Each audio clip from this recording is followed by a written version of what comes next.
Episode 51.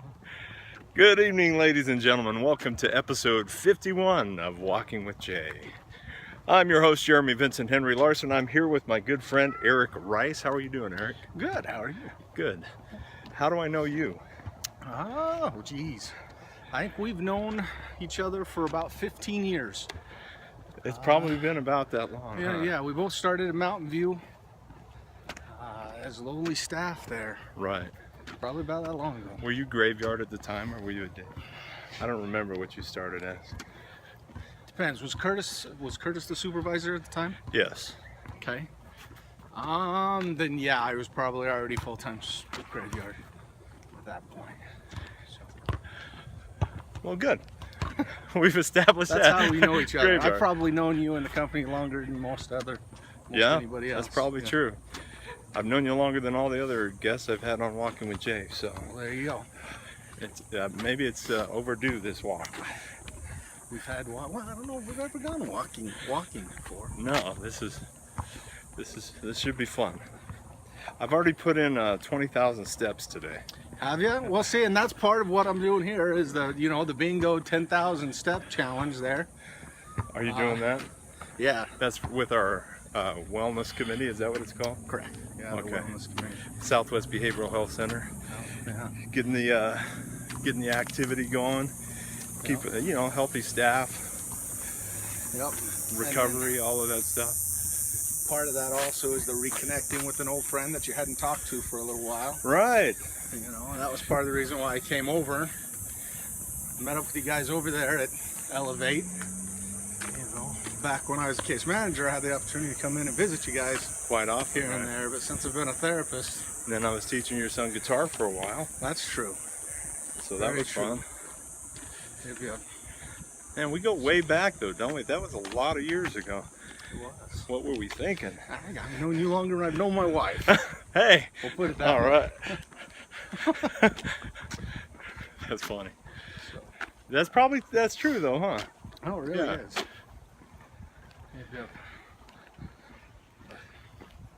Well, there you go. What do we want to talk about tonight? I don't know. You So tell me what you're doing now in your career. You were a case manager, you were in charge of all the other case managers. Yeah, for a little bit, I decided that if I was ever going to get anywhere in this field, that I needed a licensure, and so I went back to school and got a therapist license. You had your bachelor's before that? Um, I mean, what was your bachelor's in? Sociology. Okay. I got my sociology, bachelor's of science in sociology from SUU, Okay. and then obviously. Who my was your master's. favorite professor back there in the sociology department? Do you remember? Or did you ever have Dan Pence? No, I think he was gone by the time I had went through. I'm trying to think of some of the other professors. I took a couple of sociology classes. Yeah, did you? Yeah, I did. Dan Pence is the one who talked me into. He said, "Yeah, you should really think about getting into sociology and this, that, and the other thing." After I took a 101 class, Right. he took me out in the hallway, and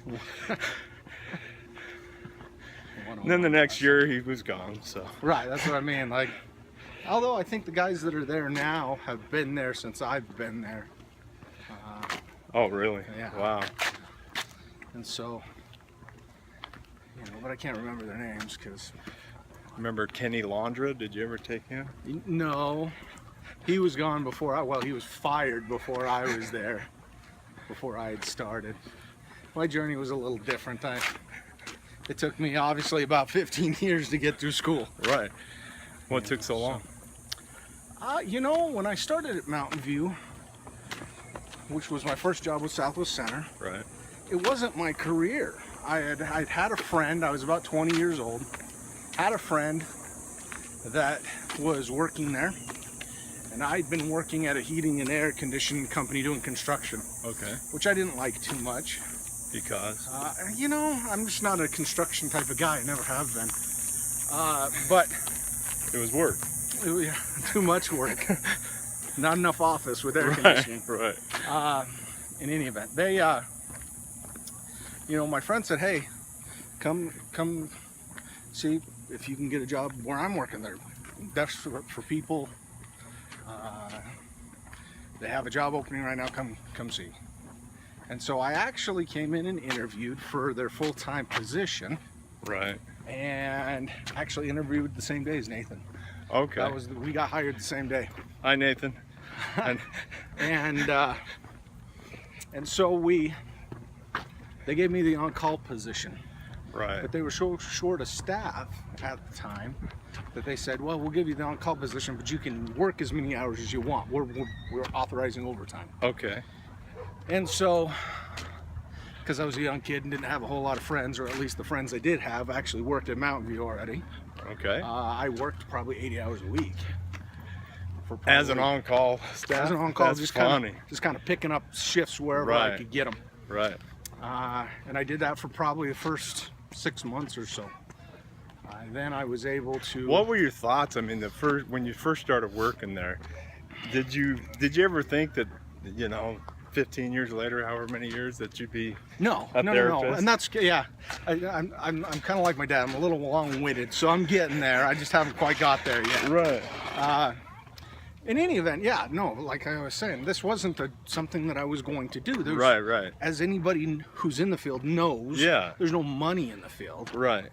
And so, this was my job until I was coming to be aware of that. I thought there was. I thought I was just an underachiever or something. No, there's just no money. Yeah. So I figured this was my job until I found what I was really gonna do. Right. Fast forward, 4 years later, and it started becoming apparent that starting to make this more of a career than a job, as long as I'd been there. Right. And they had always said, if you find a job where you don't mind getting up and going into work and doing those kind of things, then you probably got a pretty good career. That's right. You can be happy that way, and I was. I enjoyed what I did. I enjoyed working with the people I did. Hear things that you probably never hear anywhere else in the world, right? Probably stories that people think you'd make up, but legitimate stories. Yeah, and we won't even go into it, but you just hear things. That's what I love about the job. There are things, that you would never hear anywhere else in the world. You're not even on TV. Sure. Yeah, no, I agree.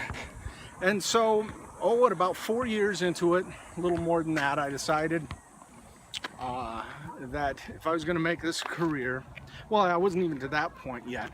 I had dabbled in school a little bit because this was my job, not my career. And I figured, man, to make anything of myself, I probably ought to go to college. Right. Don't like construction. Right. Not a huge mechanic. Right. So I needed some sort of degree to be able to be successful, get a job and make some money. Right. So I set my sights. Family. Right. You were thinking long term. You were beginning with the end in mind. Yeah. And so I first set my sights on nursing. I went to school and was going to start doing nursing. And I got a couple classes into it, and I just didn't really like anatomy. I didn't necessarily enjoy all the chemistry that you were going to have to do. Right. And so, a year into that, kind of thing, I decided, forget that, I don't want to do it. So I switched. I went, okay, engineering is the job for me. I'm pretty good at math. They make good money. Right. So I'm going to be an engineer. So I started taking math classes. You're a better man than I am. I tell you what, math. You're good at math? Yeah, I'm not bad. Not bad. But what it ended up coming down to was, by that time, I'd had my family and children. Right. And I was working at Mountain View at night during the graves, going to school during the days, and then on the weekend I was working an additional youth home job. Right. Let's explain real quickly what Mountain View is. Okay. Mountain View is a 14-bed facility for those who are. It's kind of transitional, right? Kind of almost, I hate to use the term, but almost a halfway house for folks that are transitioning usually from the state hospital out into a more independent into the role, community, right? Into the community. Right. And Mountain View kind of was built originally in mind because people that had been in the state hospital for a long time lack some of the fundamental skills, cooking, cleaning, Right. social skills, Right. stuff like that, to be successful in the community on their own. Right. And Independently living. Right. Right. Right. And so Mountain View was meant as that stopgap, help them Right. learn those skills, and then they would step out into a lesser restrictor environment, or even out onto their own. Right. So that's kind of what we were doing at the time. Does that answer that question? That does pretty answer. good? Sorry, I didn't mean to No worries. interrupt your flow. You were doing so well too. Now, where were you? I have no clue. You were talking about. Let's see if we can rewind this. Just kidding. You were talking about working at Mountain View House. But where? No, you were talking. You were going to Right. school. Right. Okay. So you were taking math. Yeah. And so I was working probably at one time I was working the equivalent of 2.5 jobs and a full-time family. Wow. And going to school. Right. All at the same time. And I came to the realization real quick that I could probably do math. I just couldn't do the amount of math and school that was needed to be done at the engineering level, And still be a dad. and still do everything else as well. Yeah. And so I then once again transitioned and pivoted, and by that point I was 6 or 7 years. What? Pivot. I pivoted It's a great word. back into what I'd been doing. I mean, it essentially had been my full-time job for a long time, working with people of this, in recovery. Yeah. And so, but I didn't want to end my career as a graveyard staff at Mountain View. I didn't see me spending 30 years in the field Right. doing that. Right. I wanted more. I wanted to be able to progress Interact my way through, and more maybe even be supervisor Right, of right, something right. at some point. And I knew from experience and from advice that people had gave me that I needed to have a degree. I Right. needed to be a licensed therapist to ever move any sort of way up in the company. Right. And so I transitioned from that, got my bachelor's degree, went into case management, was case manager for 5 or 6 years, and then ended up into therapy. To make a real long story a little bit shorter. longer. Oh, a little shorter, yeah. Yeah. No, could have gone a whole lot longer. Well, yeah, and you still have time. You got 8 minutes to 8 more minutes, about 20. to talk about the rest of your career. So, how long do you plan on staying in the field? You're going to retire with this? With all the years I have in, I think I have, like I said, about 15 years Right. worth of retirement buildup. So I'm halfway there, halfway to retirement, halfway Right. to 30. Right. And so And how old are you now? Do you mind if I ask? I am 36. Okay. 36. And so I would be foolish to go somewhere else and start all over Right. with the amount of time that I have built up into Yeah. this. And plus, you're on a good track for things Sure. in the company. So. Absolutely. And like I've always said, and I've said it in interviews before, I've always enjoyed working for Mountain View. I've enjoyed my job. Right. I enjoy the people I work with. Yeah. And Southwest Center's always taken care of me and my family. So I really can't complain. I wish they, pay a little more, but so does everybody everywhere, So does right? everybody everywhere, especially in southern Utah. I mean, Right. Right. So I have no complaints there. Yeah. And I plan to make it a career, probably, barring any Well, yeah, unforeseen, what have you. unforeseen catastrophes or whatever. Yeah. Well, I think you do a great job, and I think that one of the most important things is that I know that the people that you work for and work with really love you. I know the guys that I work with all hold you in high regard, and and so you just got away with people. Well, and like I said, I think part of that is being happy with what you do. If you wake up and you're miserable to come Right. to work every day, Oh yeah, it shows. then you're not going to be very compassionate. You're not going to be very recovery oriented. You're not going to be all these kind of things. Right. Now that's kind of a buzzword that companies gone with here for the last several years. Recovery. What do you mean when you talk about recovery? Because I'm big on recovery too. Right. Well, and I think quite honestly, the first time I really heard recovery, or the idea of recovery, was from you. Okay. You know, our conversations that we sat down and talked with each other. Right. About what you saw, your vision as what Clubhouse could be, what kind of the peer support stuff could be. Right. And that idea of, you know, why put our clients in a box, Right. essentially, and kind of take the approach of, you know what, you're sick, I know what's best for you. Right. Do what I say, because I'm the clinician. Right. You're sick, and I know what's best. Right. Right. The idea of, you know what, you're the controller of your own fate. Right. What no are matter your how goals? sick you are, no matter what symptoms you have or Absolutely. whatever, there are ways that you can improve your position in Right. life. Right, and I think that's what I enjoy about being a therapist the most, you know. The idea that some of the ideas that Cody's brought in and Michael Caine has brought in of, you know, this is your journey, and it's just a matter of what you want to do. What's your goals? Right.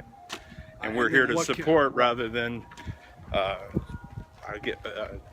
don't know, rather than being authoritarian, right, and Sure. trying to force people and coerce Sure, people. because how well does that work? Never has. You know, it has never worked. And so, you know, I know on the substance abuse side, you know, the numbers of long-term success, at least they were told for a long time, were miserable. Miserable numbers, and how defeating for a person that has an addiction, Right. or for a person that has a mental illness, or for a person that has these kind of things, to be told, you know what, Yeah. There's pretty no much hope for you. screwed. Yeah. you know, Yeah. you're gonna have zero freedom for the rest of your life because this is just the way it is. It's going to And I'm gonna define you. tell it's you gonna, how yeah, it is. Exactly. How demoralizing and hard that would be to actually have to wrap your head around and go, Yeah. you know what, I'm a piece of crap, and that's just the way it's going to be forever. Wouldn't make you feel resourceful, would it? Wouldn't make you feel empowered. Wouldn't make you feel Right. so. The idea of saying, what do you want? Right. Okay, what can I do to help you make that happen? Right. Totally different approach. I mean, that's Absolutely.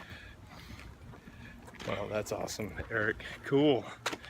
What about anything else going on? I mean, we're talking shop here. Sure. This is good. This is fun. But what else? What other hobbies and interests do you have other than saving people's lives and showing people the light? You know, I love my family. Right. I have 3 great boys that, you know, I'm running around after. You know, a beautiful wife who I love, and all those kind of things. So they take a lot of my time. And we like to do stuff together. I mean, our hobbies are stuff we can do together. What does the Rice family do for, let's say, a weekend getaway or what have you? You know, we do things like we'll go to Cedar. Most of my wife's family still lives in Cedar City. Visit family. We'll go up there and visit family. We like to camp, or Nice. you know, go to the lake or do whatever. We have some ski-doos that we cruise around on and do those kind of things, you know.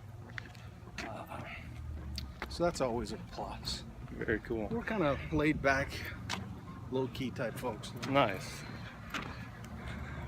Well, what is let's talk about Nathan for a little while. I know he Okay. probably will not watch the episode unless his wife somehow gets Sees it. it. I'll tag her. I'll tag Okay. her in this. We can talk about Nathan a little bit. Okay.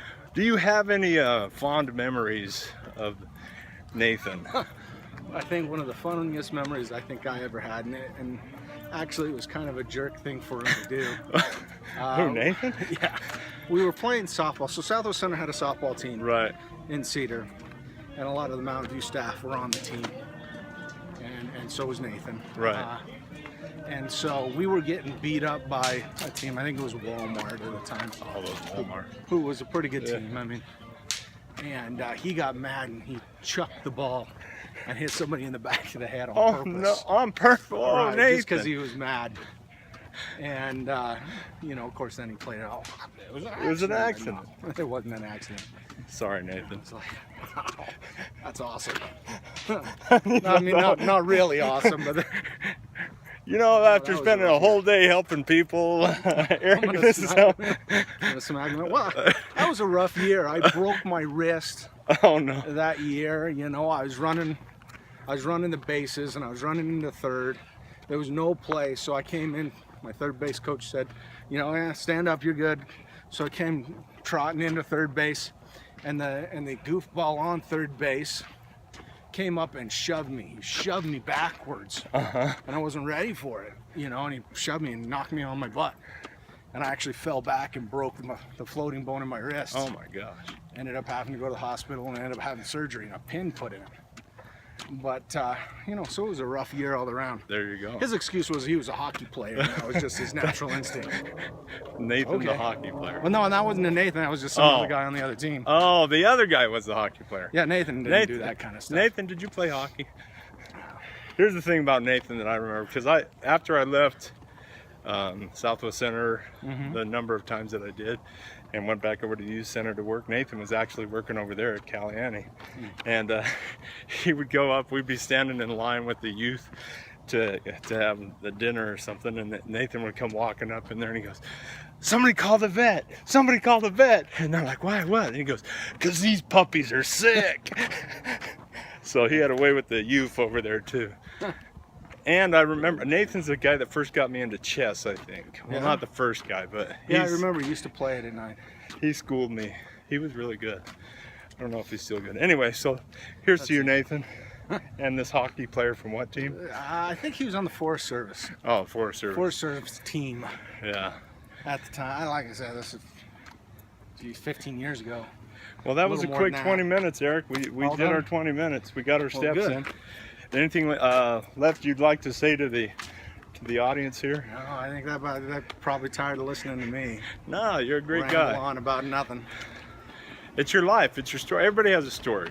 That's what I feel. So, and I appreciate you coming and hanging out with me, walking with me, keeping me in shape and all those things. We'll go about this way. We're gonna go this way. Anyway, yeah. So if you found any value in what this guy had to say, no, I'm just kidding. I'm sure you did. But go ahead and like and subscribe down below, what have you, and we'll keep putting episodes like these out to you. Love you guys. Talk to you soon. Say bye, Eric. Bye.